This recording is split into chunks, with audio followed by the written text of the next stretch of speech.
Assalamualaikum warahmatullahi wabarakatuh.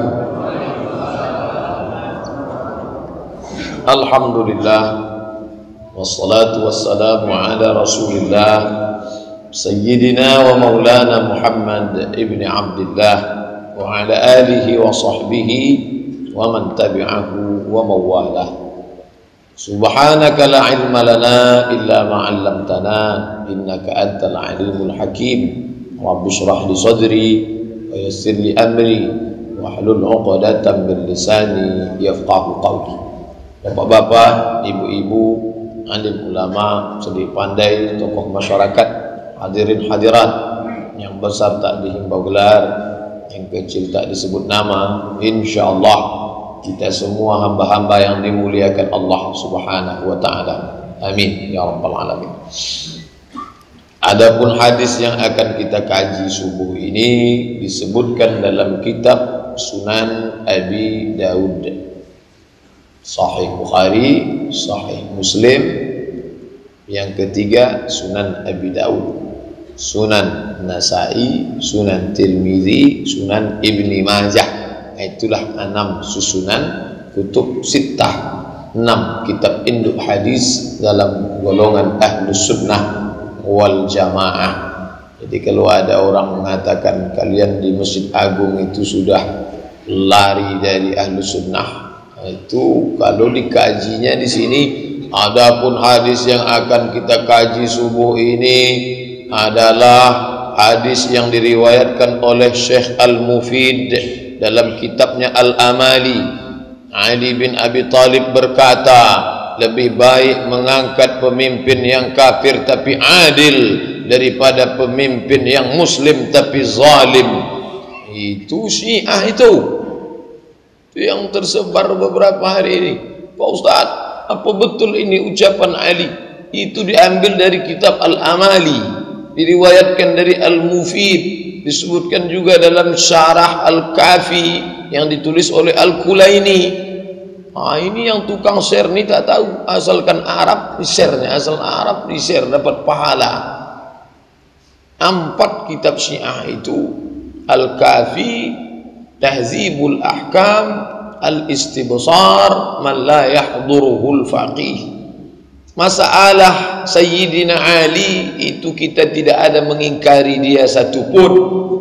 Dia itu adalah sahabat yang dimuliakan Allah dengan sebutan secara umum radhiyallahu anhum wa radu'an.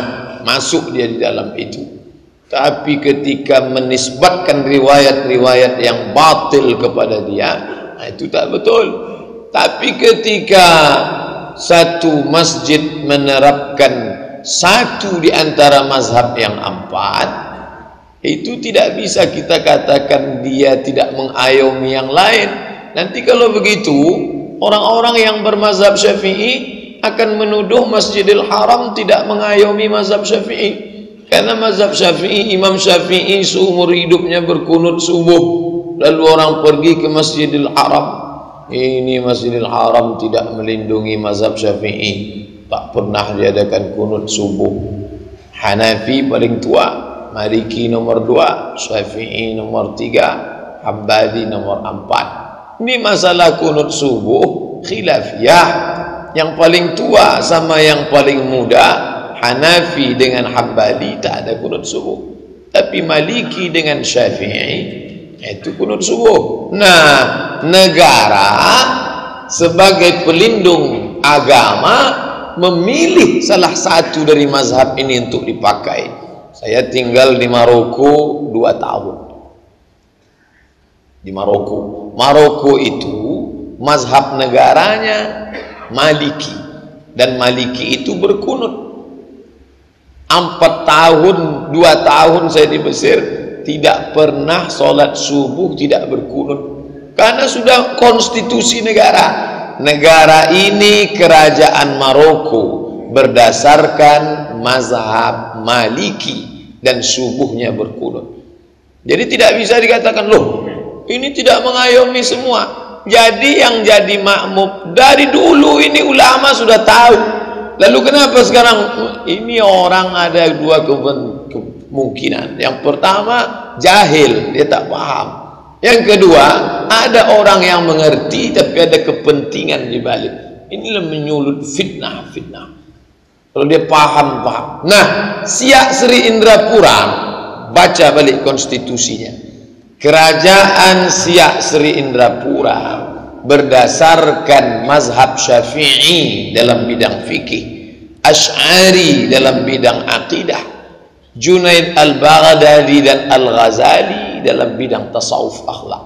Itu tertulis dalam konstitusinya. Tanya lembaga adat Melayu, tanya sejarawan-sejarawan Muslim Riau yang mengerti. Makanya kalau ke Istana Siak jangan cuma cari cermin awet muda, baca tuh sejarah, jangan cuma petatah petiti. Nah, itu kan dulu. Sekarang kita kan udah Republik Indonesia sejak 1946. Sultan Syarif Qasim menyerahkan kedaulatan negara. Lalu mazhab kita apa? Maka Pemprov, pemerintah Provinsi Riau, memilih salah satu dari pendapat itu untuk dijadikan sebagai acuan untuk masjid-masjid negara. Kalau di Malaysia, Masjid Shah Alam di Selangor, masjid kerajaan-kerajaan yang ada di Kedah, Kelantan, itu semua mengikut mazhab Syafi'i.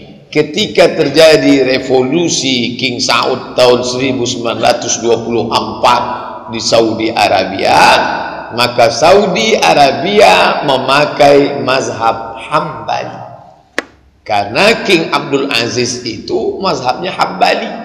Itulah mengapa tak ada kunut subuh di Makkah dan Madinah, karena menerapkan mazhab Hambali. Itu ada dalam konstitusi negara. Jadi kalau dipahami orang dengan baik, maka dia tidak ada curiga macam-macam, ini mau dibawa kemana. Memangnya Masjid Agung ini baru berdiri kemarin sore, ini sudah lama. Saya belum saya datang kemarin udah ada masjid ini. Jadi kalau ada orang terkejut, ini Masjid Agung mau dibawa kemana, tanya dia, kau lahir kapan? Kok tiba-tiba terkejut dengan Masjid Agung ini? Nah, ini api-api yang kecil ini mesti disiram dengan cepat. Kita masih berpegang kepada Ahlus Sunnah wal Jamaah, memakai dalil-dalil dari kitab-kitab yang mu'tabar dari kalangan 4 mazhab yang dijadikan acuan oleh para ulama dari Merauke sampai Maroko. Jangan ragu sedikit pun. Nah, hadis yang akan kita kaji ini diriwayatkan dari sahabat Nabi yang mulia Abdullah ibnu Amr ibnu al-As radhiyallahu anhuma. Apa kata dia? Khataba Rasulullah sallallahu alaihi wasallam. Rasulullah menyampaikan khutbah. Ada kalanya hadis itu keluar karena Nabi ditanya. Ada sahabat bertanya, Nabi menjawab. Itu hadis. Ada kalanya sahabat melihat, lalu diceritakan ya perbuatan Nabi itu namanya hadis fi'li, perbuatan. Ada kalanya Nabi diam terhadap perbuatan sahabat, diam dia menengok sahabat. Itu namanya hadis takriri, persetujuan Nabi. Yang kita kaji subuh ini, sahabat melihat Nabi khutbah, menyampaikan statement, lalu disampaikan potongan dari khutbah itu, disampaikan nama sahabat yang melihat, yang mendengar itu Abdullah ibnu Amr ibnu al-As. Dibukukan oleh Imam Abu Daud dalam kitabnya Sunan Abi Daud.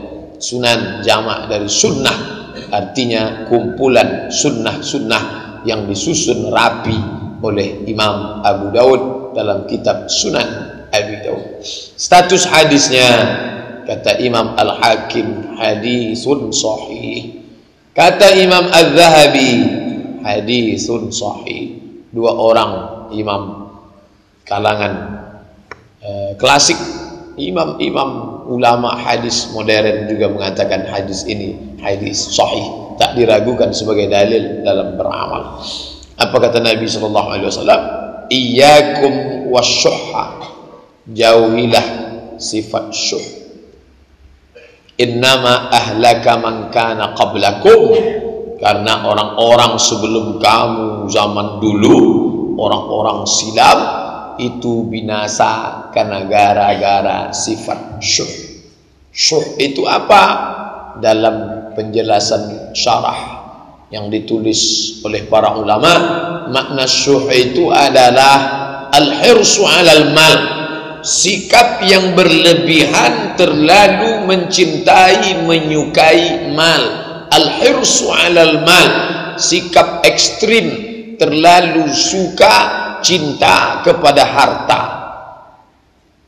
Bahasa singkat sederhananya kalau cakap kitanya apa itu? Tamak, rakus, mumsik, menggenggam sampai tidak menetes walau sedikit pun. Maka kata Nabi, iyyakum wasyuh, jauhilah sifat syuh. Kenapa? Innama ahlaka man kana qablakum, karena ini pernah membuat orang-orang sebelum kamu binasa. Jangan sampai kalian pun ikut binasa gara-gara ini.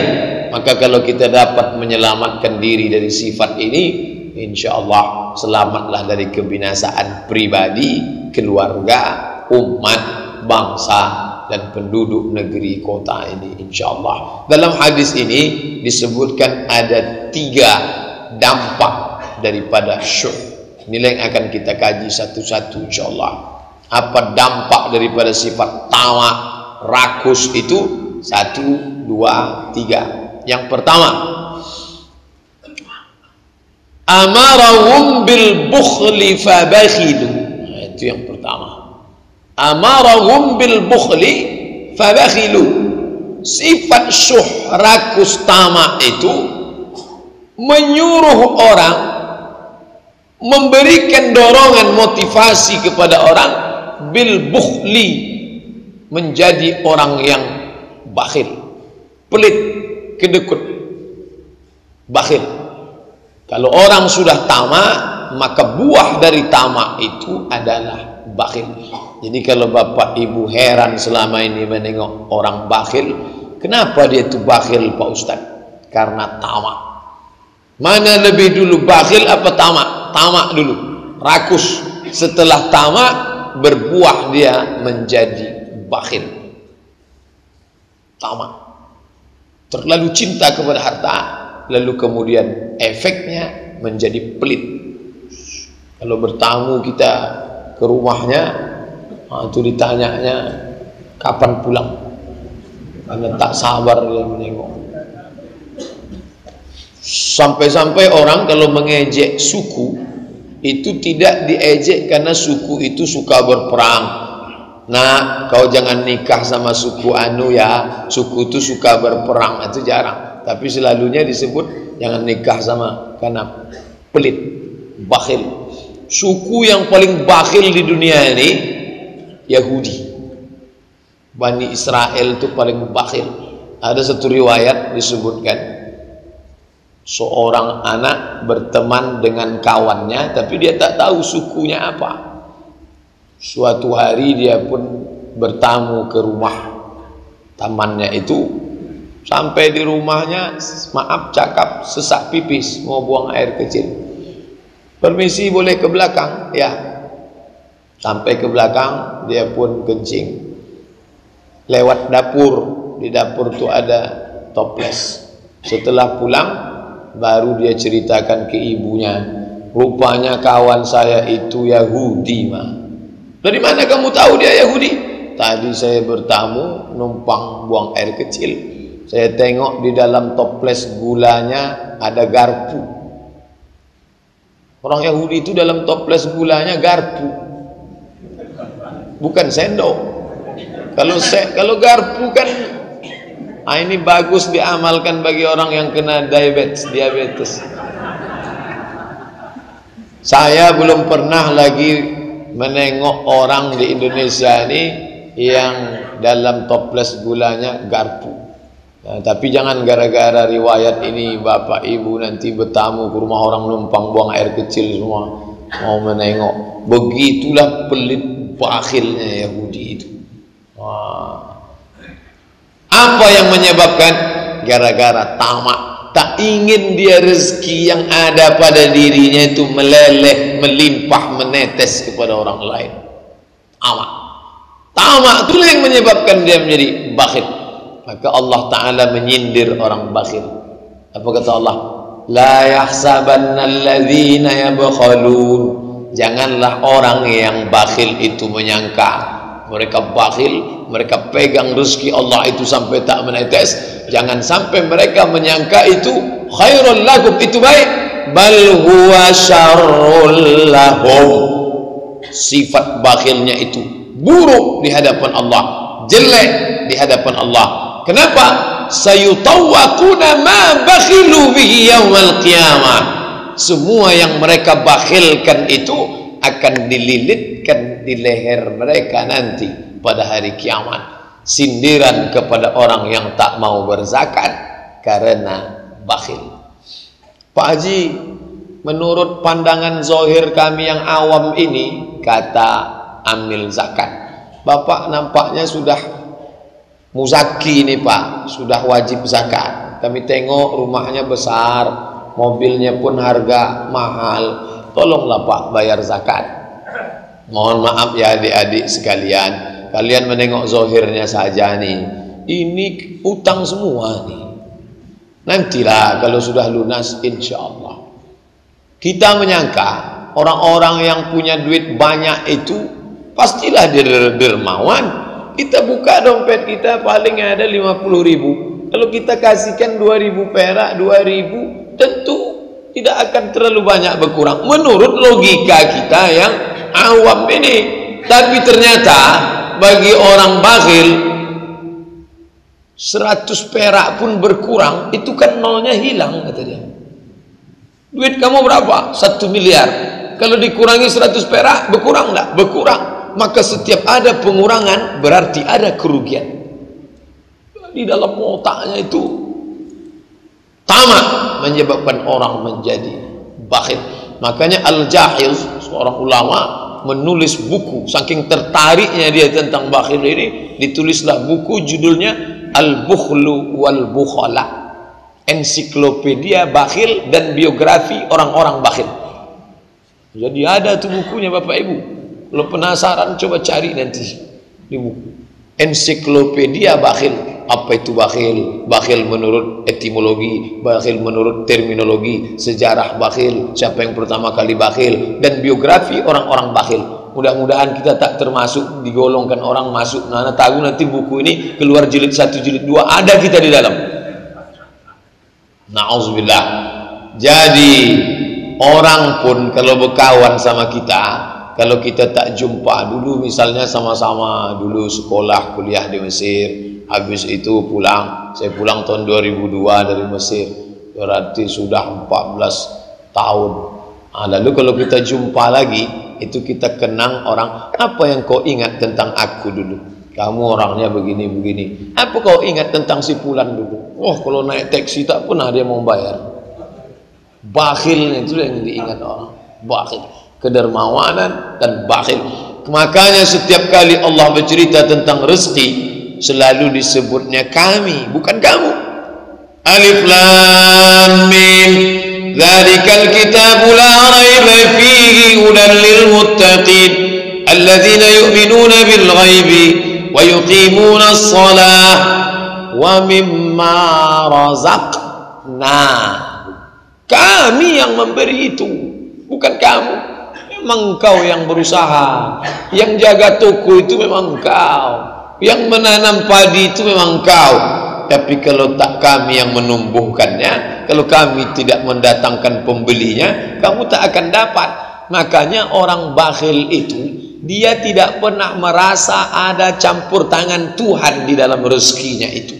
Makanya Qarun, orang paling bakhil, sampai namanya abadi dalam Al-Quran, itu ego dirinya yang selalu dia tampilkan. Apa kata dia?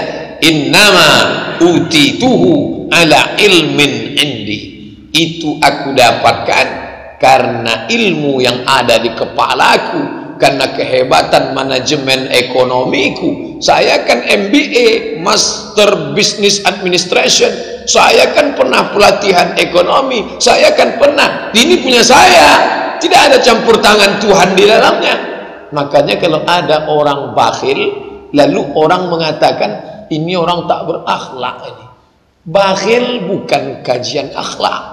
Bakhil itu kajian tauhid, akidah. Kenapa? Karena orang bakhil itu rusak akidahnya.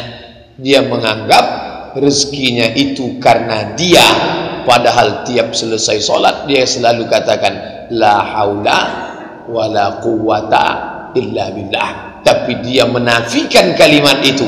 Di mulutnya dia katakan ini rezeki dari Allah, la haula wala quwata illa billahil aliyil azim. Tiada daya, tiada upaya, tiada tenaga, tiada kekuasaan, tiada rezeki kecuali dari Allah. Bahkan selalu dalam Allah Asmaul Husna dia kata ya Razzaq, ya Fattah, wahai engkau yang memberikan rezeki, wahai engkau yang membukakan pintu rezeki. Tapi pada kenyataannya tak sesuai ucapannya daripada apa yang dia katakan, karena sifat bakhil.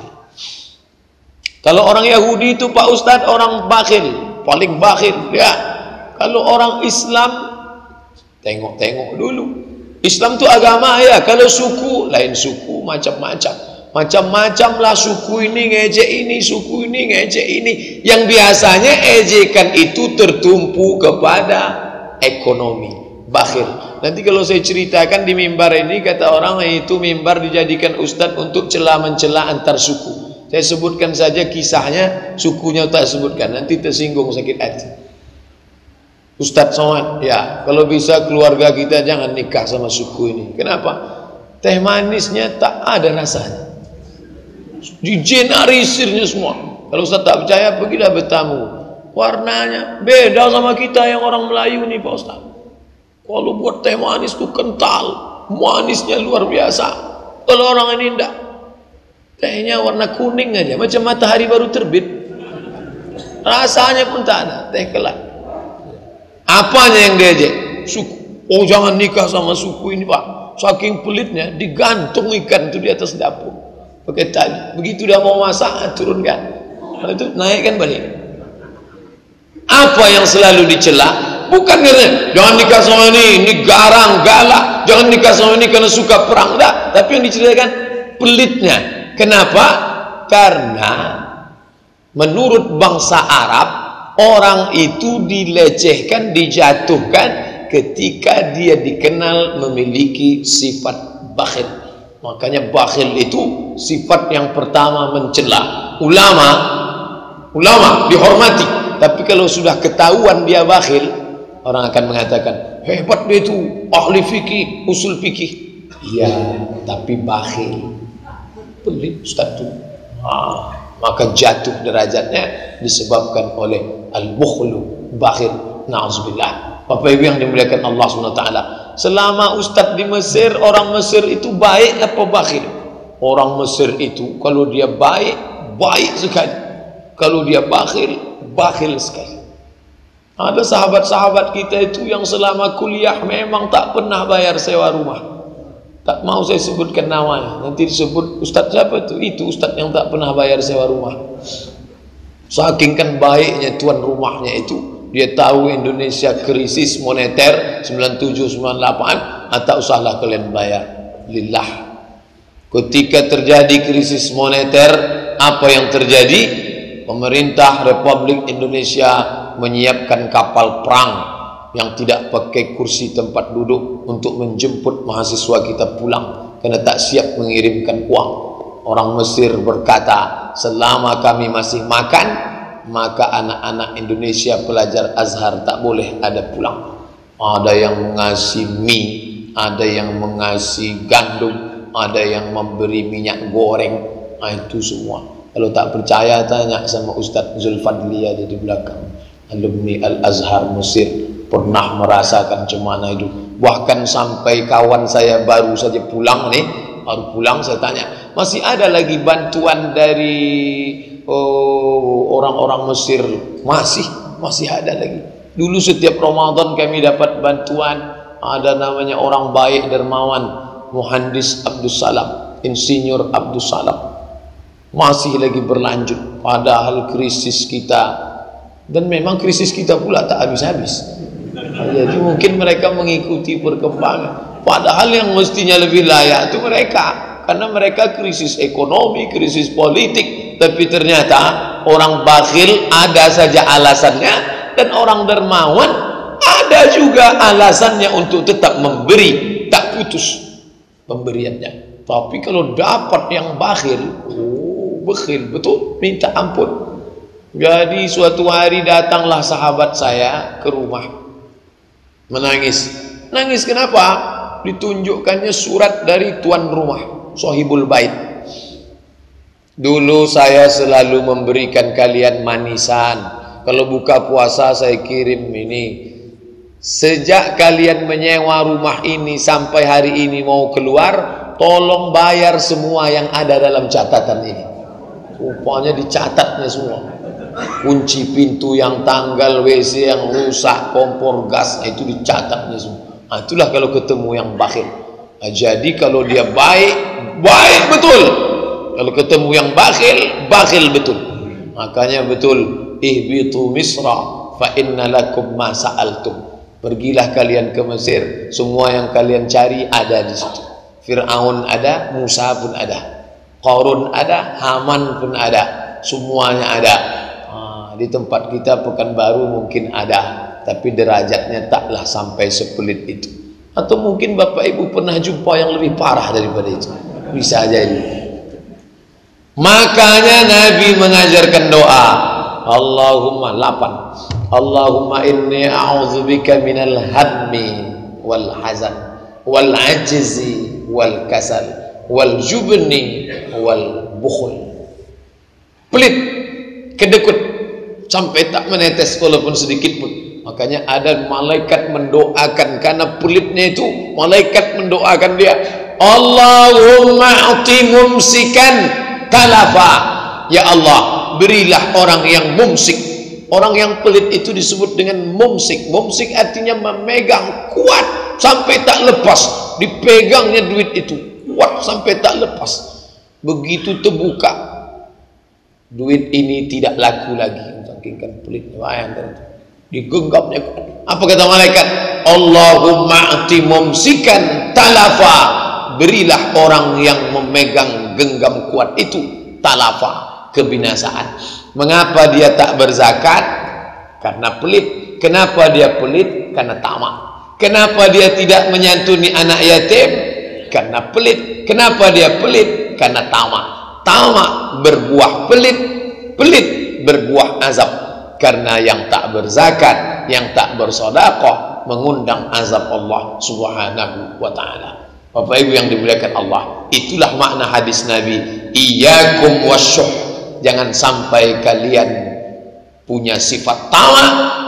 Innama halaka man kana qablakum. Orang-orang sebelum kamu binasa gara-gara inilah, gara-gara sifat tamak ini. Kenapa? Amarahum bil bukhli, karena dia menyuruh, mengajak, memotivasi, mendorong untuk bersifat bakhil. Fabakhilu, lalu mereka pun menjadi orang-orang yang bakhil. Efek yang kedua, semuanya 3. Yang kedua, amarahum bil qati'ati faqata'u. Tamak membuat orang memutuskan silaturahim. Amarahum bil qati'ah, putus silaturahim, faqata'u. Lalu gara-gara tamak itu pun mereka menjadi putus silaturahimnya. Seorang adik yang susah mengadu dengan uraian air mata, yang diadukan bukan penguasa yang zalim, yang diadukannya bukan perangkat hukum yang jahat, yang diadukan siapa? Abang kandung seperut satu susuan si ibu seayah yang merampas tanah warisan almarhum bapak.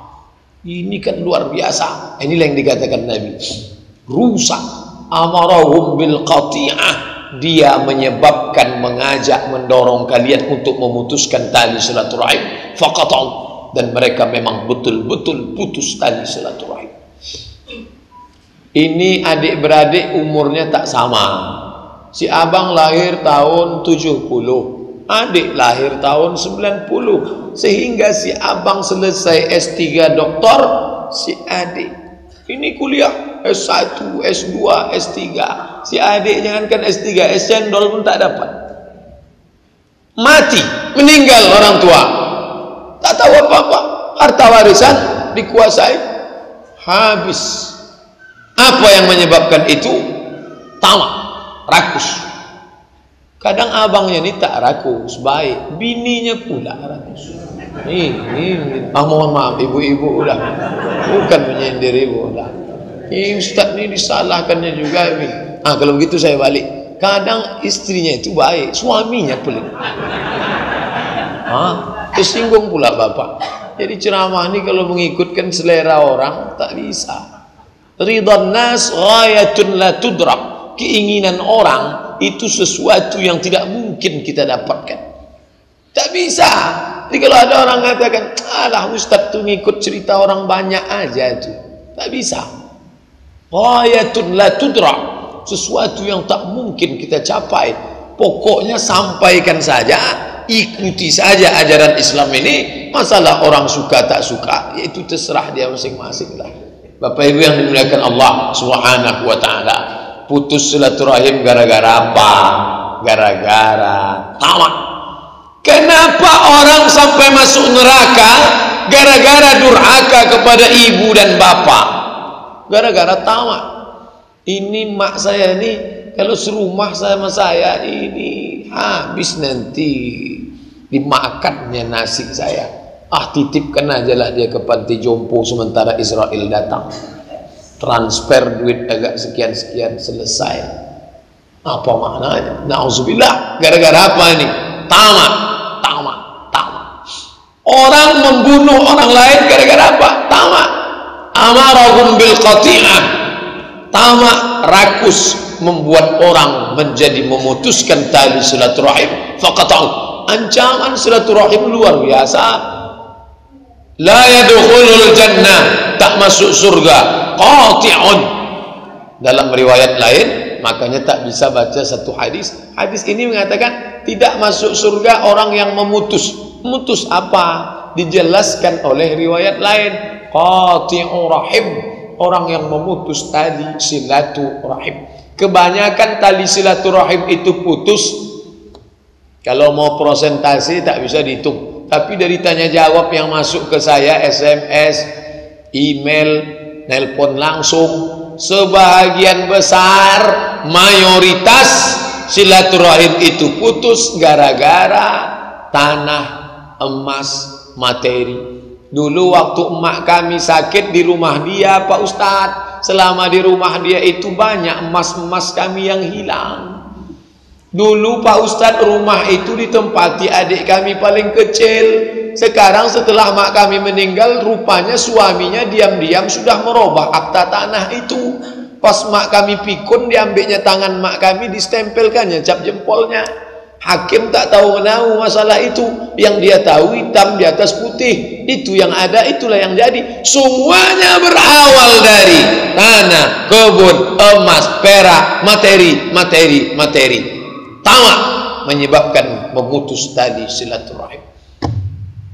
Ke rumah Ustadz Idul Fitri 1 Syawal, ke rumah Ustadz sudah, ke Masjid Agung sudah, sholat di tanah lapang semua dikelilingi. Abang sama adik sampai mati saya tak mau Pak Ustadz.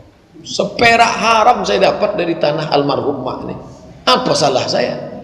Tamak, putus tali silaturahim. Gara-gara apa? Nih, makanya kata Nabi, halaka man kana qablakum, binasa orang-orang sebelum kamu gara-gara ini.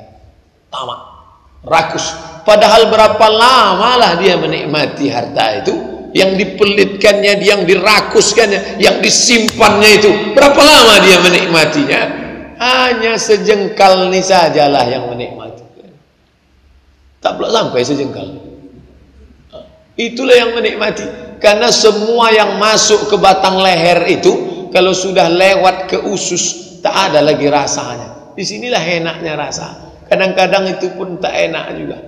Bagi orang yang pelit, itu makanan-makanan enak itu tak ada enaknya sama dia. Kenapa? Karena dia pikirkan membayarnya nanti.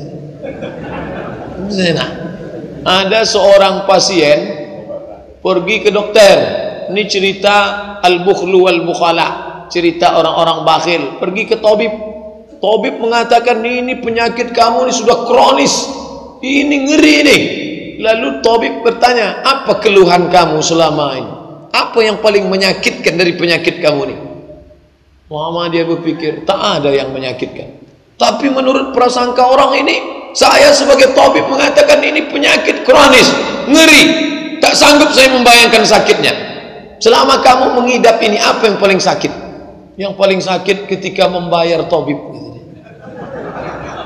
Jadi bukan sakit itu, ada yang lebih sakit daripada itu. Ketika mengeluarkan duit membayar tabib, itulah yang paling menyakitkan. Tidak ada ibadah dalam Islam menyakiti diri, itu tak ada. Carilah kalau ada hadis menyakiti diri. Itu beda kita dengan ahlus sunnah. Dengan ahlus sunnah dengan yang bukan ahlus sunnah. Yang bukan ahlus sunnah ada ibadah menyakiti diri dengan memukul-mukul pipi. Ada ibadah dengan mengambil pisau melukai kening siapa yang paling luka. Ada ibadah dengan menyeret lutut di tangga-tangga makam keramat. Dengan membuat menyakiti diri. Ada ibadah mengenang kematian Yesus Kristus, dipaku itu tangan di palang salib untuk mengenang, dan itu ibadah. Dalam Islam tak ada ibadah menyakitkan diri. Ibu-ibu, bapak-bapak sekalian, tidak ada ibadah dalam Islam menyakiti diri. Wah, tanggung si ibu, saya Pak Ustadz kalau melaksanakan ini sakit saya. Apa itu? Kalau bersedekah nih sakitlah. Bakhil. Amarahum bil bukhli fabakhilu wa amarahum bil qati'ati, memerintahkan kamu mereka memutus tali silaturahim. Putus. Yang memotivasi itu apa? Tamak. Jadi tengoklah bagaimana Nabi menjelaskan. Kalau kita melihat di air ini butek, beku, kotor, itu kotornya bukan di situ, karena ini air sungai yang mengalir. Kotornya bukan di sini. Coba tengok di hulu. Coba tengok. Karena yang dari sana itu yang mengalir kemari. Jadi Islam mengajarkan, kenapa tali silaturahim kalian putus? Ini adik-beradik ini sudah lama tak bersalaman, tak bersapa, tak berteguran, tak berkunjung Pak Ustaz. Dianalisa. Kenapa?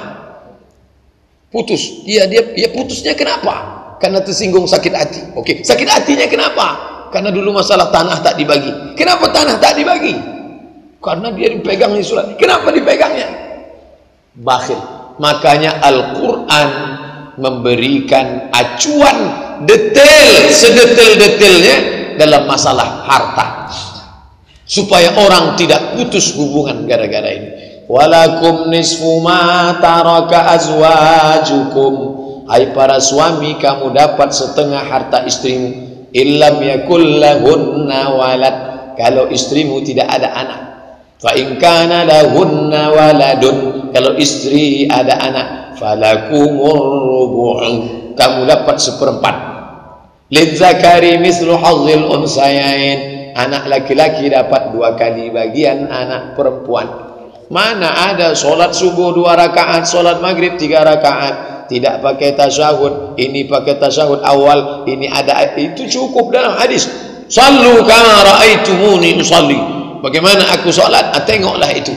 Tapi kalau sudah cerita masalah harta, karena orang kalau sudah masalah harta ini, tapi ada yang lebih parah daripada ini. Bakhilnya bukan hanya pada duit, bakhil bukan hanya pada materi, bakhil. Inilah yang disindir Nabi ketika sahabat bertanya, siapa yang paling bakhil itu ya Rasulullah? Orang yang ketika disebut namaku walam yusalli alaihi, tapi dia tak berselawat kepadaku. Oh, ini bakhil apa nih? Tapi katanya tadi masalah harta.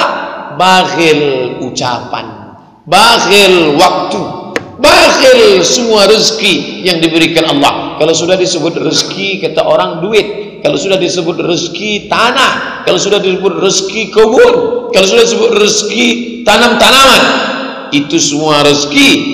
Dan umur, ucapan, rezeki. Siapa orang paling bakhil? ketika disebut namaku tapi dia tak mau berselawat kepada aku, itu bakhil. Jadi bakhil itu terbagi dua, bakhil materi, bakhil non materi, bakhil material, bakhil spiritual. Kedua-duanya dibinasakan Allah. Preman mungkin dia dermawan, baik, ada orang yang karena sifat kebaikan dalam diri manusia itu tidak hanya ada pada diri orang Islam, itu insting bawaan sejak lahir. Bahkan binatang pun berbagi kepada orang lain. Lawan daripada bakhil itu namanya sakhi. Bakhil pelit, sakhi dermawan. Jadi kenapa singa itu menjadi raja hutan? Di mana-mana sepakat, seolah-olah ada kesepakatan di dunia ini bahwa singa itu raja hutan. Di mana-mana orang Arab mengatakan singa hutan, singa itu raja hutan. Makanya ada judul kitab Usudul Ghabah fi Ma'rifatis Sahabah. Usud jamak dari asad, singa. Ghabah hutan, singa hutan. Karena orang barat king of the jungle, raja hutan. Orang kita pun menyebut singa. Kenapa bukan macan tutul? Kenapa bukan gajah yang besar? Setelah diteliti-teliti orang, ternyata singa itu makhluk yang kejam, keras, tapi dermawan. Kalau singa menerkam kijang, menerkam rusa, maka dia tidak habiskan semua. Setelah dia makan yang lunak-lunak perut si rusa, dagingnya, itu dia sisakan. Tulang-tulang yang masih berdaging dia sisakan. Lalu datang hiena, lalu datang serigala, lalu datang kucing hutan, lalu datang. Makanya disebut dermawanlah engkau, maka engkau akan menjadi pemimpin. Orang yang dermawan dia akan menjadi pemimpin. Itu makanya calon-calon pemimpin zaman sekarang itu rata-rata dermawan, khususnya pada waktu pagi pencoblosan itu. Silakan masuk. Kenapa begitu? Mana orang yang dermawan dia akan menjadi pemimpin. Singa itu, kenapa yang lain itu takzim hormat? Karena kalau dia makan tak habis. Jadi yang lain itu terutang budi. Begitu analisa orang-orang yang melihat. Itu bedanya singa sama manusia. Kalau singa masih ada bersisa. Kalau manusia makan apapun tak dapat. Sampai menganga kucing tu nengok. Ya Allah, habis semua tulang-tulang, hancur semua. Tak tersisa sedikit pun. Bapak Ibu yang dimuliakan Allah Subhanahu wa taala, maka bakhil ini luar biasa. Kelebihan singa hanya memakan apa yang dia buru. Wah, itu beda singa sama hiena dan serigala. Kalau hiena, serigala jalan dia nampaknya bangkai, itu dia. Kalau singa tak mau. Singa gengsinya tinggi. Dia kejar itu rusa sampai dia terkam baru dia makan. Tidak akan ada singa yang makan sisa bekas buruan lain. Tidak. Begitu. Sedangkan orang manusia tak begitu. Malah kalau bisa dia tak dapat apa, dia tak meneteskan peluh apa-apa dapat. Ini yang paling mantap. Kalau singa tak, dia dengan titik peluh keringatnya berjuang, bertungkus lumus dengan kejaran yang luar biasa. Makanya setelah dia lari, dia berhenti sejenak. Kenapa ketika dia lari tak dapatnya itu rusa, dia berhenti sejenak untuk mendinginkan badannya, karena panas darahnya, panas. Kalau sampai diturutkannya meledak, pecah pembuluh darah, maka dia berhenti sejenak. Setelah sejuk dingin dia kejar lagi. Dia tidak memakan kecuali apa yang dia buru. Kedermawanan, tamak, sampai ada pada binatang sekalipun sifat kedermawanan, apalagi pada diri manusia. Maka kalau ada manusia muslim sholat bersyahadat tapi kedermawanan itu tak ada, dikalahkan oleh sifat tamak, itulah yang disindir Allah. Ulaika kal an'am, mereka macam binatang, balhum awal, bahkan mereka lebih hina daripada binatang. Na'udzubillah. Apa pernah bapak ibu menengok kambing berebut rumput? Tak ada. Kambing tak pernah berebut rumput. Dia makan di sini, kawannya di sini. Tapi kenapa ada adu domba Pak Ustadz, adu kambing? Domba tidak pernah belaga gara-gara rumput. Dia berkelahi gara-gara apa? Gara-gara perempuan. Gara-gara kambing betina. Domba hanya berkelahi gara-gara kambing betina sampai tetes darah penghabisan. Itu beda sama babi. Babi sebaliknya, pada perempuan betina dia tak cemburu, mau kau ambillah katanya. Tapi pada makanan, di situ dia berkelahi. Makanya kita tak boleh makan babi, karena nanti hilang cemburu pada perempuan. Bini aku, bini kau juga ambillah katanya. Tapi pada makanan baru dia tamak. Babi itu makhluk paling tamak, paling rakus. Kenapa? Sampai babi itu saking rakusnya. Ini kalau saya ceritakan takut saya hilang selera bapak ibu makan lontong nanti. Babi itu saking rakusnya, tai dia pun tak izin dia dimakan hewan lain. Babi itu yang sudah keluar, dibantainya lagi. Itu saking rakusnya. Jadi kalau ada orang tak mau menetes sedikit pun, sampai dia beternak ayam, tai ayamnya itu pun tak boleh diambil orang lain. Pak, boleh kami minta pupuk bapak ni sikit? Jangan. Kebun saya perlu juga pupuk kandang. Itu sifat babi sikit banyak ada juga. Memerintahkan kamu untuk menjadi bakhil, kamu jadi bakhil. Dibuatnya kamu menjadi memutuskan silaturahim, kamu pun ikut juga. Begitulah parahnya sifat tamak itu. Yang ketiga, apa dia? Ya'muruhum, memerintahkan mereka. Ini yang paling mengerikan pada zaman orang-orang yang suatu ketika ada seorang sahabat Nabi Muhammad SAW menjumpai memberikan makanan. Makanan ini baik, tidak ada kurang sedikit pun. Nampak fisiknya bagus. Ketika dimakan oleh Abdullah bin Umar, lalu kemudian Abdullah bin Umar, apa yang kau makan?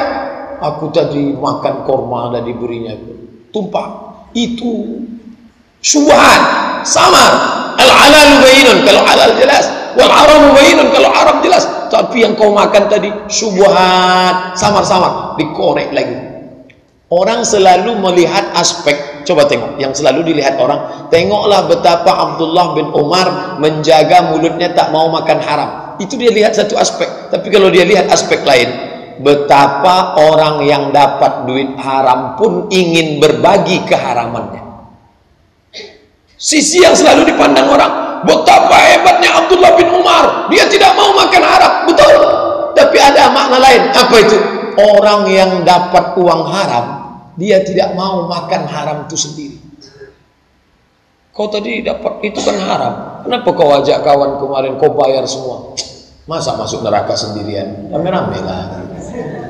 Na'udzubillah. Bapak Ibu yang dimuliakan Allah Subhanahu wa taala, maka yang paling mengerikan itu adalah ketika yang haram-haram ini tidak hanya dinikmati oleh pelakunya karena dia ingin juga berbagi kepada orang lain. Amarahum bil fujur. Fujur itu yang disebut dalam Al-Qur'an. Fa'alhamaha fujuraha wa taqwaha. Tamak itu mengajak orang yang ketiga bil fujur, fafajaru. Setelah diajaknya melakukan perbuatan fujur, fafajaru. Apa itu fujur? Kata ulama, makna fujur al-mailu anis sadadi wal mailu anil haqqi, melenceng dari jalan yang benar. Jalan Allah itu lurus. Wa anna hadza sirati mustaqima, jalanku ini lurus. Lalu kenapa orang melewati jalan itu melenceng, membelok? Gara-gara tamak. Jadi, kenapa dia membuat makap?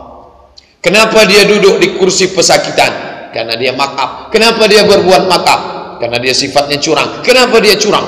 Urut. Ini menurut hadis Nabi ini penyebabnya gara-gara syukur.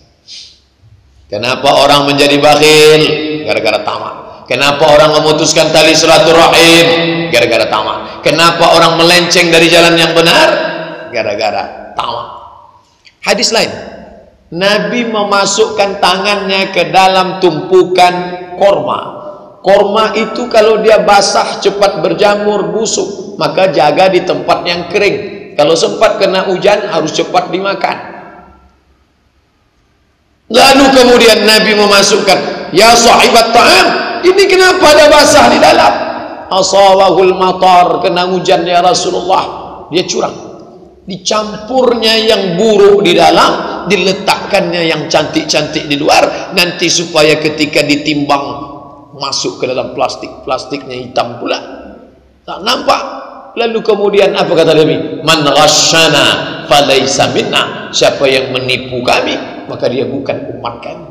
Kalau sudah bukan, kalau Nabi sudah mengatakan laisa minna, itu hanya dua, Nabi kafir. Kalau Nabi sudah mengatakan laisa minna, itu berarti kafir. Na'udzubillah. Padahal dia dituntut untuk jujur. Jujur itu lurus. Kenapa dia membelok, melenceng? Kenapa dicampurnya? Penyebabnya tamak. Dia tak ingin yang busuk ini tak laku. Dia tak ingin yang busuk ini terbuang. Dia ingin semuanya laku, dapat untung. Tamak, tamak, tamak. Gara-gara tamaklah orang memasukkan formalin ke dalam ikan asin. Gara-gara tamaklah orang menyuntik. Dulu yang disuntik itu orang sakit. Dulu yang disuntik itu hewan sakit. Sekarang semangka disuntik, nanas disuntik, melon disuntik biar manis, suntik pewarna, suntik macam-macam. Apa ini maknanya? Semua gara-gara tamak. Kita sudah kaji penyebabnya Pak Ustadz, ya. Kenapa orang pelit? Tamak. Kenapa putus silaturahim? Tamak. Kenapa orang menjadi melenceng dari jalan Allah yang benar? Curang, pengkhianat, riswah, sogok, tipu, riba, semuanya berawal daripada tamak. Nah, bagaimana cara menghilangkan tamak ini? Cara menghilangkan tamak adalah mengenal hakikat hawa nafsu. Puasa itu menghilangkan tamak.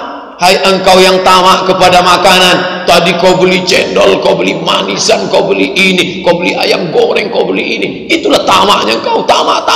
Tapi begitu azan berkumandang, apa yang kau makan? Tamak. Disuruh nengok orang mati, idza mata, kalau ada orang mati, fattabi'hu, iringkan jenazahnya. Kita tengok rumahnya yang besar, kita lihat mobilnya yang mewah, kita lihat kehidupannya, tapi ketika dia mati, makanya itu semua pelajaran, bukan lewat ceramah Ustaz Abdul Somad, tapi pelajaran lewat telinga, pelajaran lewat mata, menengok langsung. Makanya kalau ada orang puasanya rajin tapi tamaknya tak hilang, itu tak ada kebaikan dalam dirinya.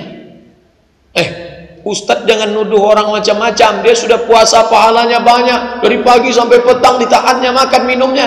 Nabi yang mengatakan, sahabat datang melapor, sawamah, qawamah, qawamah, sawamah. Kalau perempuan banyak puasa, shaimatun. Kalau perempuan banyak solat malam, qaimatun. Tapi kalau terlampau banyak, mengambang di atas batas rata-rata, lebih dari rata-rata, disebut dengan sawamah, qawamah. Puasanya banyak, solat malamnya banyak. Lalu sahabat bertanya ke Nabi, ya Rasulullah, gimana kalau orang banyak puasa sawamah, banyak solat malam qawamah, tapi dia bakhil? Apa kata Nabi? Aina khairuha izan? Mana kebaikan dia? Nabi malah bertanya, mana kebaikan dia? Kata Nabi.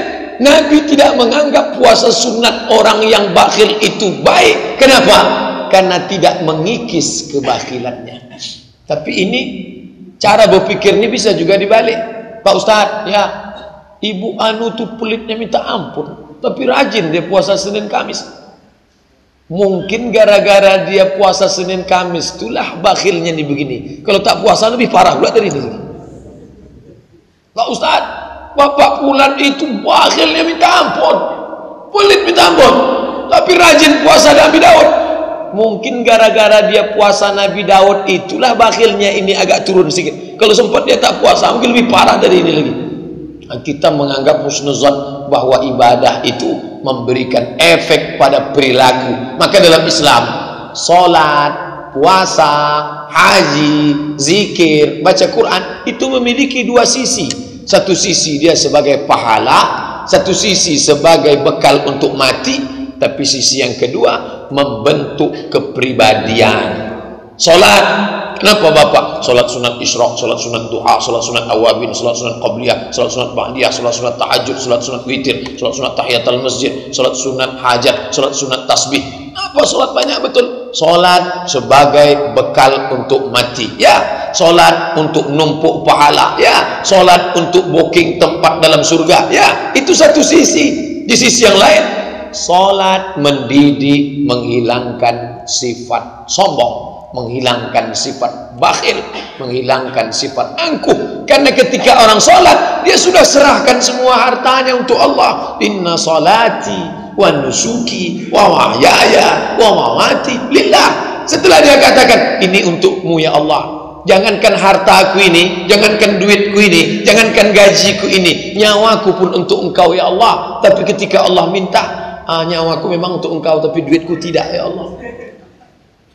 Nampak? Maka ibadah adalah membentuk kepribadian. Jadi kalau selama ini kita bertanya-tanya tentang sebab-sebab kenapa makan harta warisan, kenapa makan duit jatah emaknya, kenapa ini, pahamlah kita, semua itu berawal dari muaranya itu pada tamak. Maka ditutup dengan ayat a'udzubillahi minasyaitonirrajim, wa may yuqashuha nafsihi faulaika humul muflihun. Wa may yuqashuha nafsihi, siapa yang terpelihara dari sifat tamaknya, tamak hawa nafsunya, faulaika humul muflihun, itulah orang yang beruntung. Mudah-mudahan kita semua dapat terlepas dari sifat tamak ini insyaallah. Amin ya rabbal alamin. Terima kasih atas segala perhatian. Mohon maaf atas segala kesilapan. Kita sudah sampai masuk waktu syuruk, lewat 12 menit kita laksanakan salat sunat isyraq. Setelah itu kita tanya jawab insyaallah. Terima kasih. Wassalamualaikum warahmatullahi wabarakatuh.